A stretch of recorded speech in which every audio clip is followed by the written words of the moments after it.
La grasa en la sartén de hierro fundido apenas comenzaba a humear cuando oyó a los caballos. No uno, sino varios. El ritmo era irregular. Animales cansados, cargados pesadamente, moviéndose lentamente. Y Clarabor reconoció ese sonido como reconocía la sequía. No por la vista, sino por el particular pavor que se instaló en su pecho. Apoyó la cuchara de madera contra el borde de la olla y se limpió las manos en el delantal de saco de pienso que había estado usando desde antes de que su esposo estuviera muerto. 3 años después, el delantal había sido lavado tantas veces que las flores azules estampadas apenas eran fantasmas. Se acercó a la ventana sin prisa. La prisa era un lujo que a Techbone Creek le había robado junto con todo lo demás. A través del cristal deformado, los contó. 8 siluetas contra el ocre amoratado del cielo del atardecer. Un hombre a caballo, de hombros anchos, montando un caballo que había visto mejores décadas. Detrás de él, una carreta con techo de lona que se volcaba sobre su ala como una camada de cachorros blanqueados por el sol. 7 muchachos. El más pequeño no podía tener más de 4 años. El mayor tal vez 16. Mandíbula apretada con esa dureza particular que muestran los jóvenes cuando se les exige madurar más rápido de lo que Dios dispuso. La mano de Clara encontró la llave de hierro que colgaba de un clavo junto al marco de la puerta. Ya no era la llave de nada. La caja fuerte donde su esposo Everett guardaba sus papeles hacía tiempo que estaba vacía, pero ella la tocó por costumbre, como quien se lame una muela dolorida. La llave era fría, pesada y real. Abrió la puerta antes de llegar al porche. El hombre se detuvo en seco. Tenía un rostro curtido por el tiempo y el clima, no arruinado por ellos, el tipo de rostro que te contaba historias sin palabras. Una cicatriz blanca y fina le recorría el rostro desde la oreja izquierda hasta la mandíbula. Su sombrero era del color de la corteza vieja, y cuando se lo quitó, su cabello era igual, con canas en las sienes. La miró como los hombres rara vez miraban a las mujeres en Techbone Creek, directamente, sin artificios. ¿Señora? Su voz era baja y seca como el lecho de un arroyo en agosto. Me dijeron en el pueblo que podría haber comida aquí. ¿Puedo pagar? Miró más allá de él hacia los niños. Todos y cada uno de ellos la observaban con la misma hambre silenciosa y atenta. No groseros, no exigentes, simplemente presentes como solo lo están los niños verdaderamente hambrientos. El más pequeño se había quedado dormido contra el hombro de su hermano, con un puño apretado bajo la barbilla. ¿Quién te dijo eso?, preguntó. El jefe de correos Calhoun, creo que se llamaba. El viejo Calhoun, siempre ofreciendo su cocina a extraños sin preguntar. Tendría unas palabras con él la próxima vez que estuviera en el pueblo. Lo cual nunca sucedería porque no había estado en el pueblo desde febrero, y ahora era octubre, y no tenía ninguna razón para ir excepto la soledad, y la soledad no era una razón que se permitiera. ¿De paso te instalas? Me instalaba. Lo dijo como un hombre que se había ganado el derecho a dejar de moverse. Archivado en la parcela de Drescott al norte de la curva del arroyo. Cabalgamos desde Laram. De Laram a Techbone Creek eran 400 millas de nada bueno. Volvió a mirar a los chicos. El segundo más pequeño temblaba, aunque el aire no era frío, solo agotamiento. Lo reconoció.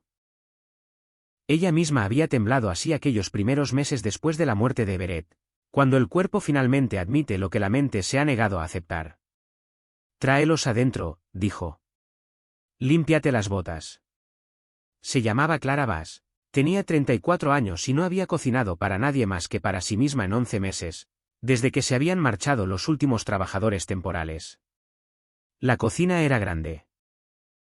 Everett la había construido así, esperando una familia que nunca llegó, y ahora se movía por ella con la eficiencia de una mujer que había hecho las paces con la soledad, aunque paz, quizás era una palabra demasiado generosa. Tregua.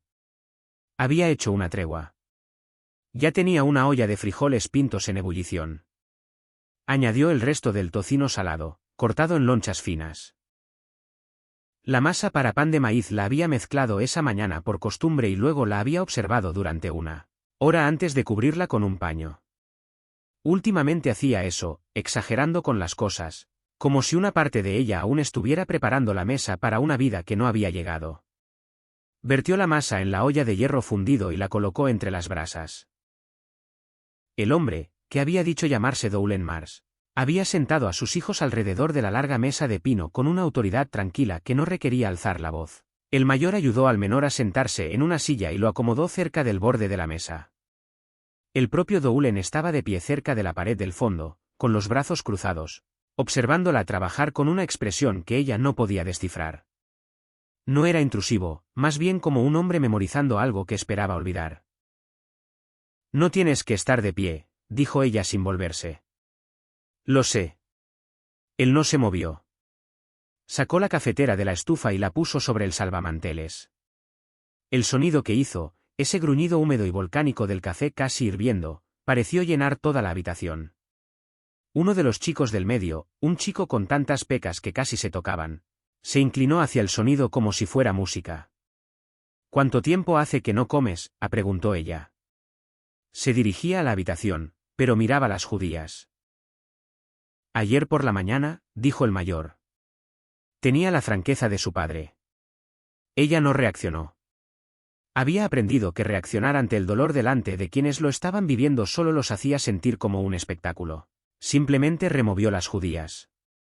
Dowlen Mars finalmente se sentó no en la cabecera de la mesa, donde la silla de Everett aún permanecía con su particular solemnidad, sino en la esquina, apartado. Ella lo notó. Notó la forma en que doblaba su sombrero entre las manos en lugar de dejarlo caer sobre la mesa. Notó sus nudillos, marcados de una manera que sugería trabajo duro más que violencia, aunque supuso que a veces eran lo mismo. El pan de maíz estaba listo. Lo supo por el olor, ese preciso momento en que el dulzor se intensifica y los bordes comienzan a separarse del hierro. Levantó la tapa, dejó escapar el vapor y colocó la sartén sobre la desgastada tabla de madera junto a la estufa. Sirvió primero a los chicos, a los 7, empezando por el más pequeño, que se había despertado y miraba el pan de maíz con una expresión de pura admiración. Les dio a cada uno un generoso tazón de frijoles, una gruesa rebanada de pan y una taza de café aligerado con lo último de su leche enlatada. Nadie hablaba. Los únicos sonidos eran el de las cucharas contra la cerámica, el tic-tac del tubo de la estufa enfriándose en sus juntas y el lejano mugido de su única vaca que quedaba en el granero. Dowlen Mars esperó a que todos sus hijos hubieran comido antes de aceptar su propio tazón. Eso, más que nada, fue lo que la destrozó. Se volvió hacia la estufa para que él no viera su rostro. Apoyó la palma callosa contra la superficie caliente de hierro de la estufa. No el tiempo suficiente para quemarse, solo el suficiente para sentir algo sólido. Sus manos ya no eran las de una joven. Estaban marcadas con pequeñas cicatrices y ásperas en las yemas de los dedos por el alambre de la cerca, el agua fría y el trabajo inconcluso. Solía avergonzarse de ellas cuando Everett traía visitas. Ahora pensaba que eran lo más honesto de ella. Se sirvió media taza de café y se quedó junto a la ventana. Afuera, la luz se tornaba del color de las brasas, ese crepúsculo occidental tan particular que hacía que la tierra pareciera arder desde abajo. Las llanuras de matorrales al norte de su propiedad se extendían hacia la parcela acondicionada que no podía ver, pero que conocía. Conocía su cerca rota, su pozo derrumbado, sus 300 acres de tierra terca, hermosa y exigente. La había visto vacía durante 2 años, esperando a alguien lo suficientemente valiente o desesperado como para hacerse cargo de ella. Se preguntó cuál sería Dowlen Mars. Detrás de ella, uno de los chicos le susurró algo a su hermano. El hermano le respondió en un susurro. Un tercero los hizo callar a ambos, y ella escuchó la tranquila autoridad del mayor en ese único sonido. Una familia que había aprendido a moverse silenciosamente por el mundo. Una familia acostumbrada a no ocupar demasiado espacio. Se le hizo un nudo en la garganta. Mantuvo el rostro hacia la ventana. «¿Señor?» Se giró. Dowlen Mars estaba de pie otra vez. Se había levantado sin que ella lo oyera, lo cual era toda una hazaña dado el crujido de las tablas del suelo. Sostenía su cuenco y su taza en una mano, aunque ella no le había pedido que retirara nada. En la otra, sostenía un billete doblado, que dejó sobre la encimera cerca de la cafetera. No lo puso hacia ella, simplemente lo dejó allí. Disponible. Quiero que lo sepa, dijo. Esto era una gran amabilidad. Era la cena, dijo ella. Sí, señora. Pero la amabilidad se disfraza de ropa común.